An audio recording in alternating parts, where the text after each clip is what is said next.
자, 오늘은 자료를 참조하시고요. 이제 신약을 이제 살펴봅니다. 신약에서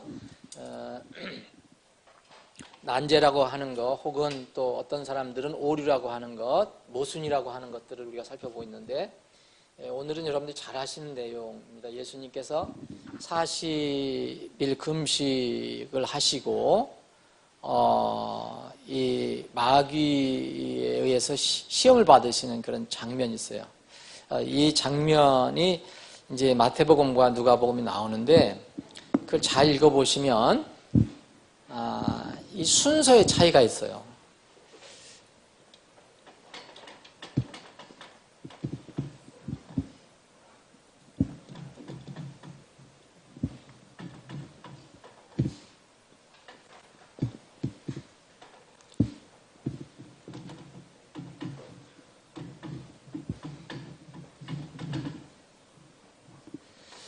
마태복음 4장하고 누가복음 4장에 이렇게 시험 받으신 장면이 나오는데, 세 가지 시험은 아시죠, 여러분? 세 가지 시험. 근데 이 세 가지 시험에서 첫 번째, 두 번째, 세 번째. 근데 이 누가복음에 가서는 첫 번째는 같은데 이게 좀 다릅니다.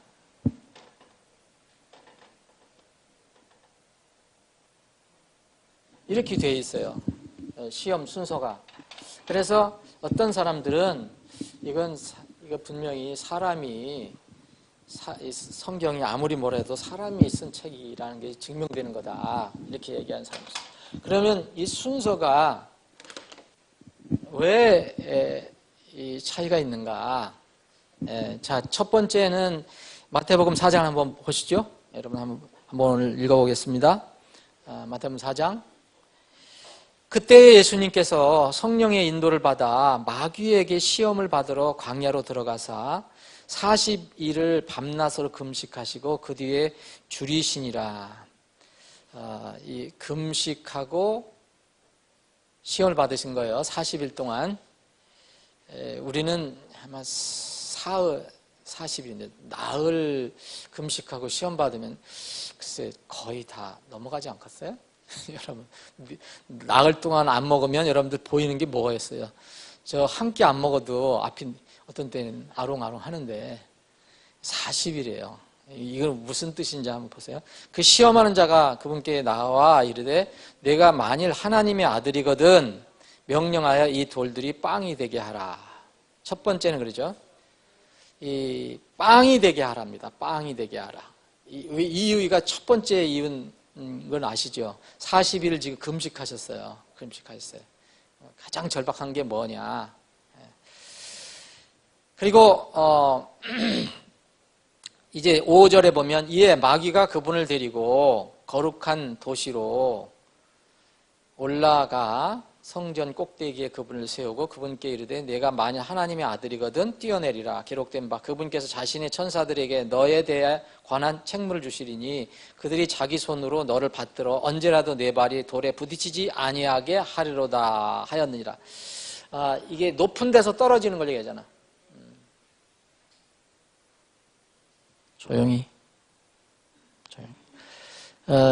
이 높은 데서 떨어지게 하라. 떨어져라. 그러면 네가 하나님의 아들이라면 너 죽지 않고 천사가 받쳐줄 거 아니냐. 한번 버려라. 두 번째 시험입니다. 세 번째 시험은 이제 8절입니다. 마귀가 다시 그분을 데리고 심히 높은 산으로 올라가 세상의 모든 왕국들과 그것들의 영광을 그분께 보여주며 그분께 이르되 내가 만일 엎드려 내게 경배하면 내가 이 모든 것을 내게 주리라. 자, 이게 세 번째 시험입니다. 자, 이제 그 높은 산으로 올라가서 세상의 모든 영광을 다 보여줍니다. 그러면서 이 마귀가 마지막으로 예수 네가 하나님의 아들이라고 하는데 한번 너 이 땅에 왔지 않냐? 내가 이 세상 네가 보는 이 세상 영광을 다 주겠다. 어떻게 하면? 나에게 한번 절하면. 이 세 번째 시험입니다. 누가복음을 한번 보세요. 그럼 누가복음 4장 같은 4장입니다. 누가복음 4장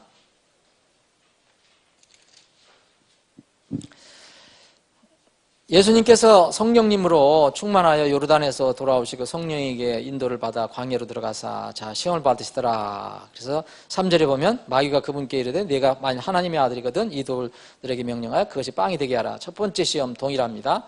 자, 이 5절입니다. 또 마귀가 그분을 데리고 높은 산으로 올라가 순식간에 세상의 모든 왕국들을 그분에게 보여주며 마귀가 그분께 이르되 이 모든 권능과 그 왕국들의 영광을 내게 주리라. 그것이 내게 넘겨졌으므로 누구든지 내가 원하는 자에게 그것을 주리라. 그러므로 네가 만일 내게 경배하면 모두 내 것이 되리라. 자, 이제 세 번째 마태복음 세 번째 있는 것이 두 번째로 왔고요.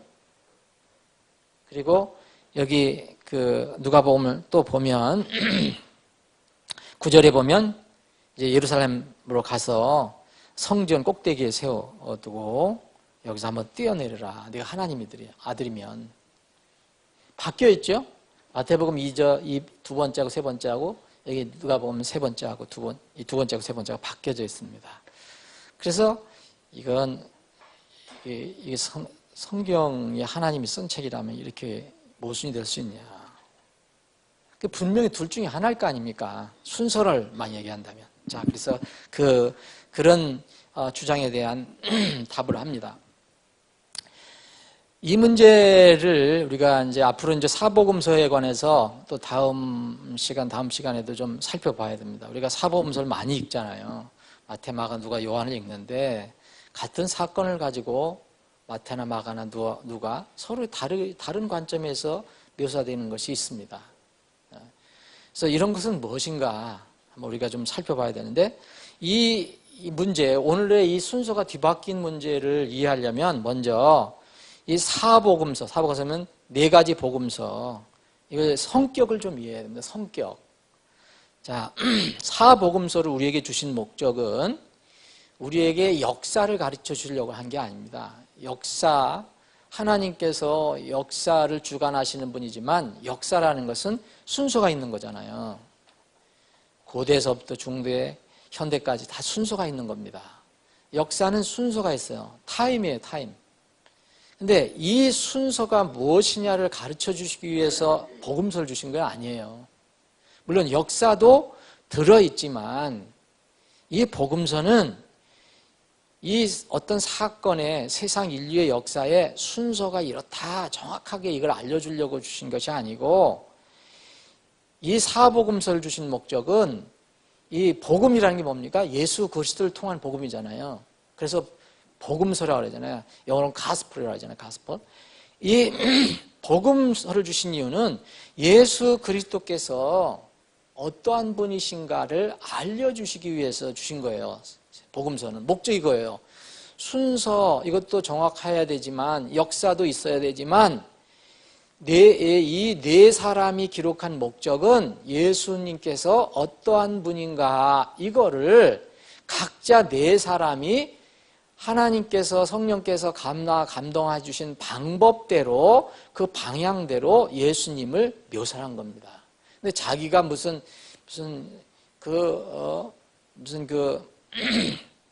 소설가가 돼서 쓴 게 아니고 성경은 어떻게 됐다 그랬습니까?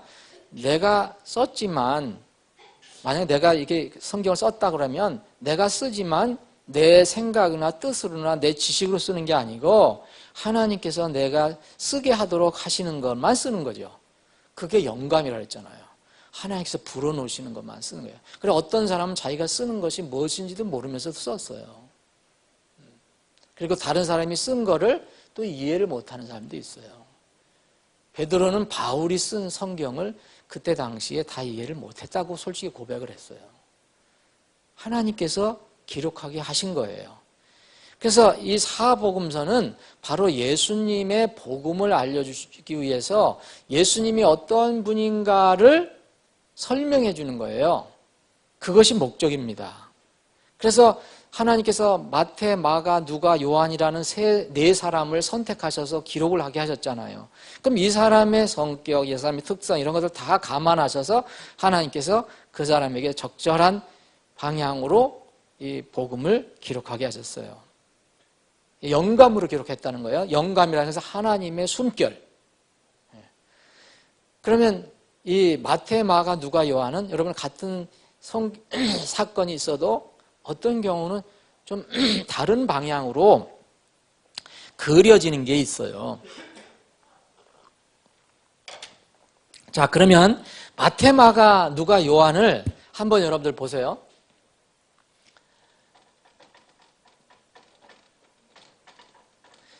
그럼 이것도 다 복음서인데, 사복음서라고 하는데, 이 마태는 다 예수님이 주인공이에요. 여기가 예수 그리스도가 주인공입니다. 그래서 복음이잖아요. 그러면 마태는 예수님이 어떤 모습을 보이셨느냐? 예수님은 하나님이시면서 사람의 몸을 입고 오신 성육신하신 분이에요. 근데 예수님의 기능은 여러분들 보세요. 예수님의 기능이 하나라면 곤란해요. 예수님은 제사장도 되고 왕도 되시고 우리를 앞으로 다스릴 왕도 되시고 제사장도 되시고 우리 대언자도 되시고 변호인도 되시고 뭐 여러 가지 있어요. 예수님의 기능이. 자, 그럼 마태복음은 예수님의 기능이 뭐냐면 가장 이 중점을 맞춰주신 것이 뭐냐. 마태복음은 이게 유대인들 중심으로 했기 때문에 유대인들은 제일 중요한 걸 뭘 생각합니까? 왕국이에요. 왕이 제일 중요해요. 왕. 그래서 그 예수님이 그 다윗 왕의 후손으로 오시는 것을 기다려요. 그래서 이 마태복음을 읽어보시면 왕이 주제가 굉장히 많다는 것을 여러분들 발견하세요. 왕. 그래서 예수님께서 스스로도 말씀하세요. 나 왕으로 왔다. 그래서 마태복음은 주제가 왕이에요. 예수님이 왕이시다라는 것이에요. 마가복음은요. 마가복음은 짧게 기록이 되어 있는데 마가복음은 예수님은 이 땅에 오실 때 성육신을 하셨어요. 사람 몸을 입고 오셨어요. 그럼 뭐였어요? 가장 낮은 위치로 오셨다는 거죠. 그럼 뭘 뜻하는 겁니까? 왕이시지만 이럴 때는 뭐예요? 종이 종. 하나님의 종으로 오셨다고 얘기해요. 예수님이 나는 내가 섬기러 왔지 섬기를 받으러 오지 않았다고 말씀하셨잖아요. 종, servant. 이건 king.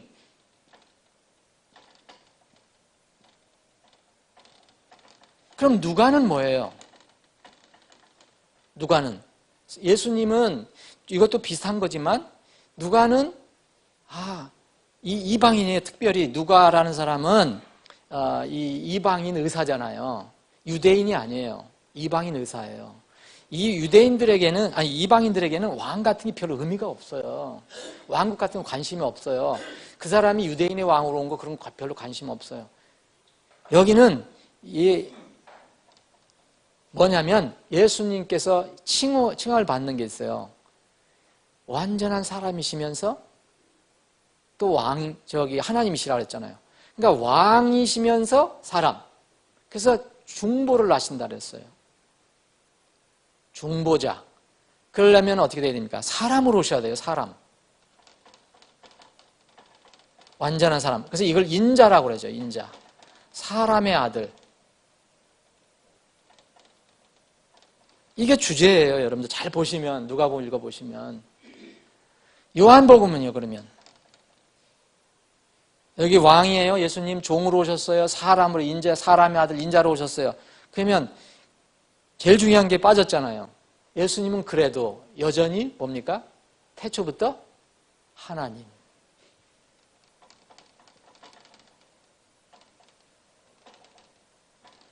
이게 예수님이 왕이시며 종이시며 사람 인자시며 하나님이심을 이렇게 설명해 주는 이 예수님의 그 중요한 어떤 기능, 이걸 강조했어요. 마태복음 읽어보세요. 틀림없어요. 마가복음 종이에요. 누가복음 사람, 인자 소리가 참 많이 나와요. 요한복음은 하나님. 그래서 요한복음 1장 1절 뭡니까? 요한복음 1장 1절은 창세기 1장 1절과 같잖아요. 네? 다른 데 없는 거잖아요. 이렇게 하나님께서 성령께서 이 네 사람을 이렇게 감화감동시켜서 이런 방향으로 이끌어 주셨어요. 그래서 이 사복음서는 이런 차이점이 있는 것입니다. 다시 말씀드리면 역사나 어떤 사건의 순서를 알려주기 위해서 사복음서가 쓰여진 것이 아니고 예수님의 복음을 알려주려고 예수님의 복음. 그러면 예수님이 어떠한 분이신가를 알려주려고. 그러니까 예수님께서 바로 세상의 구원자시다. 그리스도가 되신다. 메시아가 되신다는 것을 알려주기 위해 사복음서가 쓰였다는 거예요. 이걸 염두에 두시면 좋습니다. 그래서 순서가 중요한 것이 아니라 예수님께서 시험을 받으신 순서가 중요한 게 아니라 세 가지 시험을 소개했는데 마태복음, 누가복음에서 세 가지 시험을 했는데 이 순서가 어떠냐 이게 중요한 게 아니고 이 세 가지 시험이 예수님께서 하나님께서 보내주신 왕이요 종이요 사람이요 하나님이시며 이런 것들 세상의 구원자 그리스도인가 이거를 설명해 주는 그런 시험이 그게 중요하다는 거예요. 순서가 중요한 게 아니고. 자, 그러면 이 누가복음 4장을 보시면 여기 누가복음 4장을 보시면 마태복음 4장도 그렇고요. 누가복음 4장을 보시면 마태복음과 누가복음 약간 차이가 있는 게 있습니다. 자, 누가복음 4장을 보겠습니다. 예수님께서 성령님으로 충만하여 요르단에서 돌아오시고 성령에게 인도를 받아 광야로 들어가사 그 다음에 2절 잘 보세요. 어떻게 되어 있습니까? 40일을 마귀에게 시험을 받으시더라고 되어 있죠. 여러분 마태복음에는 40일 동안 금식하셨어요. 그죠? 40일 동안 그거 분명합니다. 밤낮으로 40일 동안 금식하셨어요. 예. 그런데 여기에 그 누가복음 4장 2절에 보면 40일 금식하시면서 40일 동안 마귀에게 또 시험을 받으셨은 거예요. 그러면 예수님께서 40일 동안 시험 받으셨으면 얼마나 많은 시험을 받으셨을까 상상할 수 있잖아요. 여러분 40일 동안 시험 받는데 우리가 마태복음이나 누가복음에서 세 가지 얘기한 것만 시험을 받으셨겠습니까? 많이 받으셨겠죠. 근데 성경은 이것을 성령께서 다 그 받으신 것을 쓰시지 않고 세 가지만 기록하게 했었어요. 우리가 충분히 상상할 수 있는 거 아닙니까? 추정할 수 있는 겁니까? 이 세 가지는 뭐냐? 세 가지 바로 예수 그리스도께서 그리스도이심이라는 것을 바로 그리스도다. 정말 이분은 그리스도라는 것을 설명해 줄 수 있는 이 세 가지 시험 이것을 이제 기록한 것입니다. 그러면 누가복음에 의하면 분명히 이 세 가지 시험만 받았다고 볼 수가 없어요. 그죠? 40일 동안 여기 시험을 받았다고 그랬어요. 마태복음을 보면은 그냥 40일 동안 금식하시고 마지막 어떤 한 순간에 그냥 한 서너 시간 이렇게 아니면 하루 그냥 3번 시험만 받으신 걸로 이렇게 생각할 수 있는데 그게 아닙니다. 이게 마태복음 누가복음을 연결해 보면 40일 동안 금식하시면서 또 40일 동안 동시에 시험을 받으신 거예요. 그러면 많은 시험을 받으셨을 것이다. 근데 3개를 쓴 이유는 바로 예수님께서 이런 하나님께서 세우신 이런 분이라는 것을 증명해 줄 수 있는 그런 시험이다. 만약 이 시험을 통과하지 못한다면 그것이 안 된다는 거죠. 가장 중요한 시험.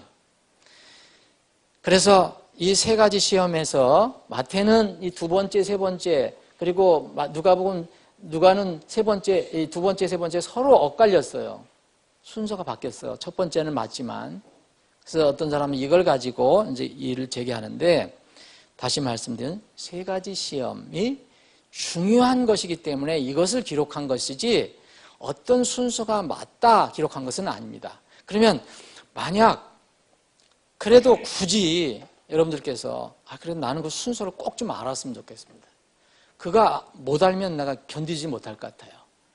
그렇다면 꼭 그런 분이 있다면 이 누가복음하고 마태복음을 잘 한번 읽어보세요. 그럼 여기서 이 사건과 사건 사이에 성경에서 쓰는 접속사가 있어요. 접속사. 마태복음에는 여러분 마태복음 한번 보실까요? 다시.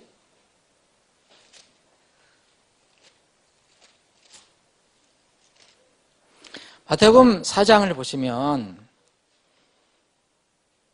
그 시험하는 자가 이제 그 첫 번째 와서 40일 동안 금식하셨으니까 제일 급한 것이 뭐겠습니까? 먹는 거 아니겠습니까? 그러니까 그걸 유혹을 하잖아요. 그럴 때 예수님께서 이제 물리치십니다. 그리고 나서 두 번째 시험을 합니다. 그럼 그 5절입니다. 5절. 이에 마귀가 그랬잖아요. 우리 여기 흠정역에는 이에라고 번역을 했어요. 근데 영어를 보세요. 5절 보시면 then이라고 되어 있죠. then. 이것은 어떤 그 연속되는 과정을 얘기해요. 그 다음에요. 정확하게 얘기하면. 그런 뒤에. 그런데 이것을 이해로 번역하십니다. 이것도 잘못된 게 아닙니다. 이해, 그거 다음에 이런 뜻이죠. 이해, 마귀가 그분을 데리고 갔어요. 그리고 이제 두 번째 시험을 주님께서 물리치셨어요. 예. 두 번째 시험을 물리치셨잖아요. 이제 마귀가 두 번째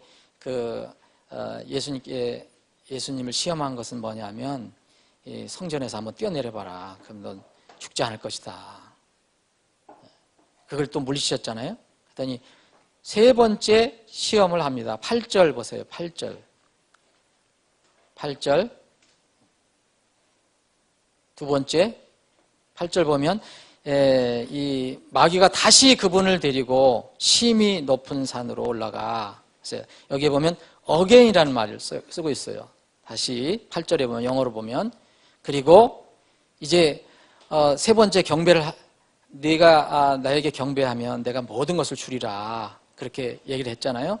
그럴 때 이제 10절을 보시면 이해라고 되어 있어요. 거기에 이해라고 되어 있는데 영어로 또 then입니다. 그 다음에 어떻게 했냐. 그리고 11절 보세요. 11절 이에 마귀가 그분을 떠나고 그런 다음에 마귀가 그분을 떠나고 이런 것을 보면 이 마태복음은 어떤 시간의 순차적인 그런 의미를 분명히 부여한 것처럼 보입니다. 근데 누가복음을 여러분들 보시면 다 이것 하나, 두 번째, 세 번째 그 모든 것을 뭐로 저기 했느냐면 그리고로만 연결합니다. 그리고 영어로는 and입니다. 이건 원어도 마찬가지예요. 이거 뭐냐면 무슨 뜻이냐면 이거는 순서를 꼭 얘기하는 게 아닙니다. 어떤 세 가지가 있었다 이거예요. 이것도 있었고 이것도 있었고 이것도 있었어. 여기는 순차적인 것을 반드시 의미하지 않습니다. 그러므로 만약 여러분들이 나는 이거 두 개 중에 반드시 순서를 꼭 알고 싶다. 그러면은 저는 조심스럽게 마태복음의 순서가 예수님께서 시험을 받으신 순서라고 생각할 수 있습니다. 다시 말씀드리면 성경은 이것이 뭐가 순서를 정확하게 썼느냐 그걸 중점으로 얘기한 게 아니라 예수님이 그리스도인가를 증명하기 위한 그분이 그리스도라는 것을 알려주시기 위해서 이것을 썼다는 것을 기억하시면 이런 주장은 헛된 주장이라는 것을 우리가 알 수가 있습니다. 예를 들어서 누가복음이나 마태복음이나 똑같은 그런 그 포맷으로 썼다 그러면 글자도 하나 틀리지 않게 똑같이 썼다면 분명히 여기 두 번째, 세 번째 바뀐 게 그 문제가 있을 수 있죠.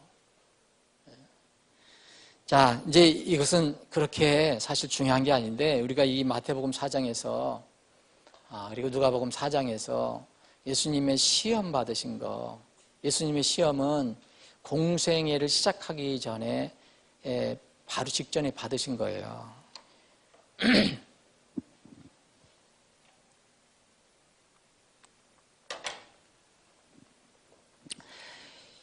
이 주님께서 40일 동안 아까도 말씀드렸지만 금식하는 동안에 누가복음의 기록에 누가는 이 의사이기 때문에 아주 세밀하게 기록했다고 그러잖아요. 성경을. 이 40일 동안 금식하는 동안 이 여러 가지 시험을 받으셨다는 것을 우리가 믿는다면 성경에서 그 많은 시험 중에서 세 가지를 기록해 주신 이유가 있을 겁니다. 이 목적이 있을 것입니다. 여러분, 이 세 가지 이 시험의 성격을 잘 살펴보시면 우리가 이 세상에서 겪는 어떤 시험이 있다 그러면 그 성질, 그 성격을 잘 살펴보면 이 세 가지 안에 거의 다 들어간다는 거예요.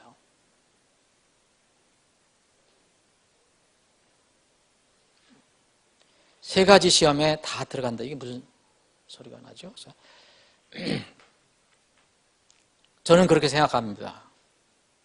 그래서 만약 예수님께서 여러 가지 시험을 받으셨는데 그 중에 세 가지 시험을 받으신 것이라면 이 세 가지 시험에서 다 예수님께서 마귀를 물리치셨거든요. 어디서 무슨 소리가 나는데 여러분들 한번 점검해 보세요.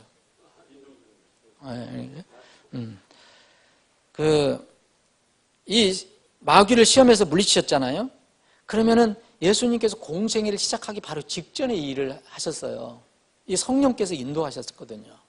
그럼 예수님께서 오신 목적이 뭡니까? 십자가에서 죽으시는 거예요. 그 십자가의 승리예요. 예수님이 하실 일은. 그럼 공생의 절정이 십자가의 승리입니다. 이것의 예고예요. 예고. 저는 그렇게 생각합니다. 예고.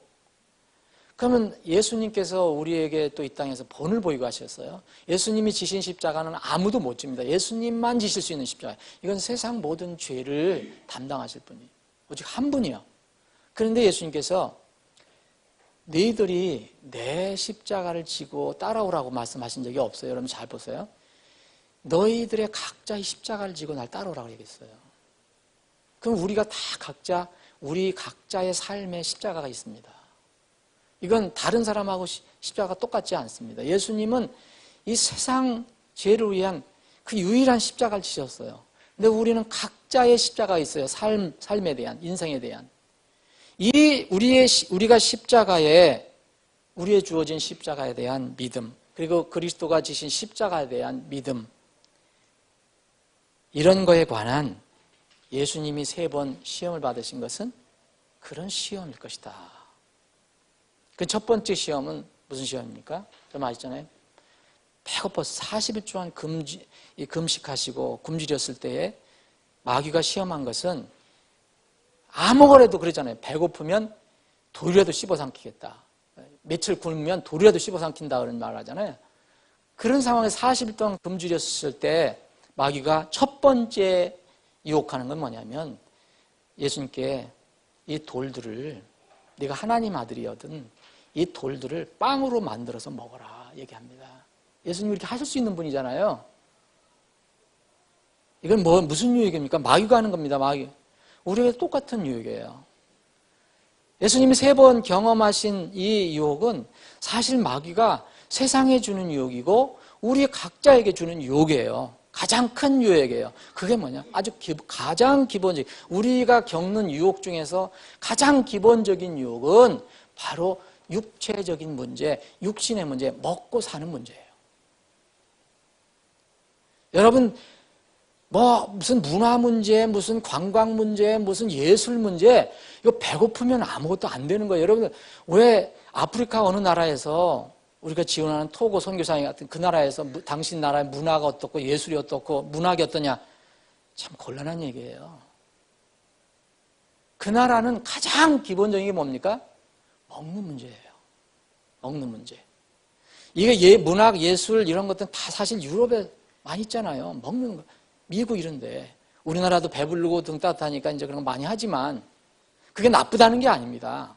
기본적인 욕구는 먹고 사는 문제예요.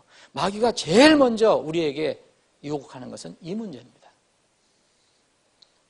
돌이 빵이 되게 하는 것. 이 문제로 인해서 많은 사람들이 눈이 어두워져서 영적인 세계를 못 바라봐요. 지금도요. 그렇잖아요, 여러분들. 맨날 생계 때문에 영적인 세계를 못 보잖아요. 나중에 내가 조금 잘 살면, 내가 조금 저기 하면. 근데 그렇게 해서 늙고 말아요. 또는 시점이 되면 끝나버리고 말아요. 마귀가 이거는 우리에게 그렇게 하는 겁니다. 그러니까 가난한 사람도 구원을 받을 수 있는데 가난한 사람이 구원을 못 받을 수도 있어요. 부자와 거지 나사로 같은 게 거지 나사로는 대단한 사람이죠. 아주 극빈자였는데도 영적인 세계에 관심이 있었어요. 근데 많은 사람들이 이루지 못합니다. 세상 사람들도 그러하지만 하나님의 자녀들도 마찬가지예요. 우리가 구원받고 나서도 가장 많이 넘어지는 문제가 바로 이 문제입니다. 우리가 주님을 잘 못 섬기고 영적으로 이렇게 잘 살지 못하는 것은 뭐냐? 기본적으로 이 물질의 문제예요. 그렇지 않습니까, 여러분? 여기서 많은 유혹에 넘어져요. 두 번째는 뭐예요? 어떤 두 번째는 세 번째 이런 순서는 바꿔도 상관없습니다. 두 번째는 뭡니까? 이 성전 꼭대기에 올라가서 떨어져 내려라. 너는 안 죽을 것이다. 천사가 너를 받들 것이다. 이게 인생의 자랑 아닙니까? 자부심, 프라이드 아닙니까? 이 두 번째 문제 때문에 얼마나 우리가 유혹을 받고 넘어집니까? 또 세 번째 문제, 이거 누가 보면 서로 이렇게 바꿀 수 있어요. 세 번째 문제는 세상의 명예와 권세와 관련된 거죠. 곧 안목의 정욕이요. 안목의 정욕. 안목, 눈에 보이는 것, 욕심. 이 세 번째는 여러분들 아시는 것처럼 여기 누가복음 읽어보면 마귀가 그렇게 거짓말을 한 게 아니거든요. 실제 그는 예수님께 그런 세상 왕국을 넘겨줄 수 있는 권한이 있었어요. 다 나에게 넘어왔다고 그래 얘기하잖아요. 거짓말한 게 아닙니다. 근데 사람들이 여기에 많이 넘어져요.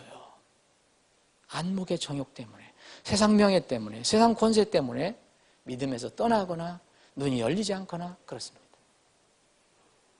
그래서 우리 사람들은 대부분 이 세 가지 유형 속에 다 들어가요.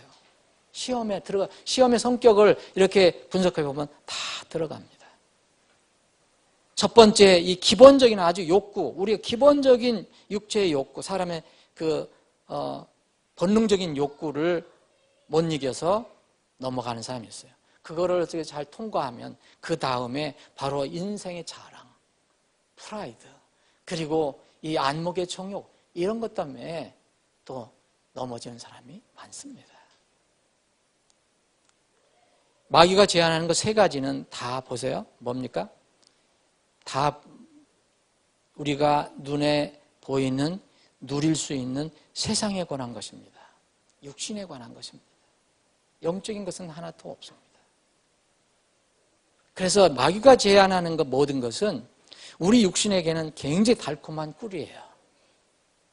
그런데 영혼에게는 영혼을 죽이는 독약이 돼요. 그럼 세 번 이 예수님께서 그리스도라는 것을 증명하셨어요. 마귀의 시험을 이기셨어요. 어떻게 이기셨습니까? 첫 번째 기본적인 욕구는 뭐라 하셨습니까? 내가 굶어서 죽을 수 있을지라도 사람이 하나님의 말씀에 빵을 먹으면 살 수 있다고 말씀하세요. 그렇죠? 그러나 하나님께서 우리에게 굶어 죽게 하시지 않잖아요. 근데 중요한 건 뭡니까? 사람이 육체를 위해서 빵만 먹고 사는 게 중요한 게 아니고 우리 영혼을 위해서 하나님의 말씀을 먹고 살아야 한다. 하나님 말씀을 강조하죠. 그걸로 물리치죠. 두 번째는 인생의 자랑. 이 프라이드는 뭡니까? 하나님을 경외하는 태도로 이길 수 있다고 그랬어요. 너는 주 내 하나님을 시험하지 말라. 세 번째는 눈에 보이는 안목의 세상의 명예와 권세에 대한 유혹은 하나님을 올바로 경배하는 것을 통해서 이길 수 있다고 얘기합니다. 우리가 사실 섬기는 거 다 세상 거 우상으로 섬기려고 하는 거죠. 기록된 바 너는 주 내 하나님께 경배하고 오직 그분만을 섬길지라. 세상 권세를 네가 나한테 준다고 했는데 너는 하나님을 경배하라 라고 얘기합니다. 여러분 세 가지 제안에 대해서 세 가지 다르게 예수님이 이렇게 대응하셔서 이기셨지만 공통점이 하나 있어요. 아시죠 여러분들? 쉽게 공통점이 뭡니까? 기록된 바. 세 가지 다 기록된 바라서 예수님께서 하실 때 마귀에게 대답하실 때 기록된 바, 기록된 바, 기록된 바. 영어로 it is written. 이걸 뭘 얘기합니까? 이미 쓰여져 있는 말씀을 내가 인용해서 너에게 말하노니 이겁니다. 대항하노니. 예수님은 하나님이시기 때문에 말씀하시는 것 자체가 하나님 말씀이에요. 성경 말씀이죠. 그분이 이런 말씀 안 해도 당연히 마귀가 들을 수 있는 것은 하나님 말씀으로 들어야 됩니다. 그런데 예수님이 굳이 이렇게 하십니다. 기록된 바, 기록된 바, 기록된 바. 뭘 얘기했습니까? 이미 그때 마귀가 이 예수님을 유혹할 때 이미 기록되어 있는 구약 말씀을 가지고 그걸 가지고 마귀를 이겼다는 겁니다. 여러분, 여기서 큰 우리의 힌트를 얻을 수 있어요. 예수님은 우리가 유혹을 이길 수 있는 확실한 그 본을 보여주셨는데 답을 제공하신 거예요. 그게 본입니다. 우리가 이 세상에서 이 여러 가지 유혹을 받을 때 이길 수 있는 방법 다른 거 찾으면 안 된다는 겁니다. 반드시 기록된 바가 나와야 돼요, 우리 입에서. 그렇지 않으면 여러분들이 그거 안 해도 뭐 이길 수도 있고 그렇다면 그거는 그때 상황에서 따라서 벌어진 것이 하나님께서 보정한 것이 아닙니다. 하나님께서는 세상 유혹이 올 때는 반드시 말씀으로 이겨라 얘기합니다. 말씀으로. 예수님께서 본을 보여주셨어요. 그럼 말씀으로 우리가 세상에서 말씀으로 대하지 못할 때 많이 넘어집니다. 우리에게 유혹이 다가옵니다. 시험이 다가옵니다. 그럴 때 우리가 넘어질 때를 여러분 잘 살펴보시면 정말 단호하게 말씀을 적용하지 못하고 이 세상의 말이나 가르침으로 그것을 대응하기 때문에 그래요. 여러분들 큰 실수를 하지 않아도 나중에 마음이 괴롭거나 뭐 하고 나서 찜찜하거나 하면 반드시 그거예요. 여러분들 보세요. 말씀을 따라서 하지 않고 여러분들이 그냥 세상 가르침에 따라서 한 거. 그럴 때는 그런 것이 반드시 옵니다. 이럴 때 우리가 반드시 말씀을 붙들고 적용하면 우리가 곤경을 처하더라도 이 나중에 고난 속에서도 승리의 느낌을 가질 수 있습니다. 예수님은 기록된 바를 이겼어요. 그런데 우리는 또 하나 더 추가해야 될 게 있습니다. 기도입니다. 성령의 검이 최후의 공격 무기지만 예수님은 기도가 필요 없는 분이에요. 하나님이시라면. 그렇잖아요. 여기서 사람으로서 아버지께 기도하셨지만 아들로서 기도하셨지만 예수님은 하나님이신데 하나님은 누구한테 기도를 합니까? 근데 우리는 기도를 해야 됩니다. 예수님의 능력을 구하기 위해서. 그래서 이 에베소 6장에 보면 이 전신갑주를 얘기하면서 마지막에 기도를 말씀하셨어요. 말씀을 정리합니다. 이 육신의 정욕, 안목의 정욕, 이생의 자랑, 이것이 이제 이 사도 요한이 얘기한 건데 이것도 비슷한 거죠. 지금 이런 전략을 마귀는 계속 쓰고 있어요. 에덴 동산에서 쓰고 있어요. 잘 보세요. 어떻게 마귀가 이브에게 접근했나? 그리고 마귀가 예수님이 공생의 사역을 시작할 때 예수님께 어떻게 접근했는가? 3가지로 다 접근했습니다. 3가지. 에덴 동산에서 마찬가지예요. 그러면 우리에게도 시험은 이런 것으로 온다는 거예요. 이럴 때 우리가 시험을 어떻게 이길 수 있겠습니까? 순서가 어떻게 되냐 그게 중요한 게 아니고 어떤 순서로 오든지 이런 시험이 우리가 올 때 우리는 이 시험을 어떻게 이길 수 있는가? 예수 그리스도의 본을 그리스도 대신 예수 그리스도의 본을 받는 것이 답이다. 다른 방법은 없다. 아버지 하나님, 오늘도 저희들 모아주시고 모여서 함께 말씀을 나눌 수 있는 기회를 허락해 주심을 감사합니다. 주님께서 우리에게 본을 보여주신 것처럼 세상의 모든 유혹을 기록된 말씀으로 이길 수 있는 믿음을 저희들에게 허락해 주시옵소서. 이 시간 이후로 진행되는 모든 절차를 주님의 온전히 맡기옵고 거룩하신 예수님의 이름으로 기도합니다. 아멘.